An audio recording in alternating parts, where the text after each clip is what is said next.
Let's go off the field to Chicago Fire and something that was mind-boggling. The director of communications posted an editorial on the Chicago Fire website blasting fans for what he thinks is insulting and disgusting behavior to the club's ownership and fan base. What? It was amazing. Everybody was talking about this thing, and we're talking about it too. I think it was manufactured, but certainly it didn't go off well. There was a lot of negativity, and I talked to a lot of people about this. I talked to Jeff Krause, who is a season ticket holder with the Chicago Fire. He also writes for ChicagoFireConfidential.com.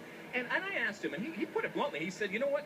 This editorial basically alienated a fan base that already feels marginalized by Andrew Hauptman, the owner of the Chicago Fire. I also talked to Dan Lobring, the communications director, who wrote this. Very nice guy, very passionate. I don't necessarily have a problem with him writing this. I asked him if he regretted anything. He said, you know what? If I did it over again, I want to make sure that this wasn't directed at all the fans. This was directed at specific fans. I also asked for Andrew Hauptman to talk. Not yet, but I'd like to talk to him, and that's where the problem is right now, because this was approved by the higher-ups right now. Andrew Hauptman, if you have a problem, you need to come out as the owner. This should not come from the director of communications. You come out, because this makes you look thin-skinned and weak, ultimately, right now. But it's a fun thing to talk about. Go read it. It's still up there, and the Chicago Fire approved it. For more of the Big Head Redhead, go to ESPN.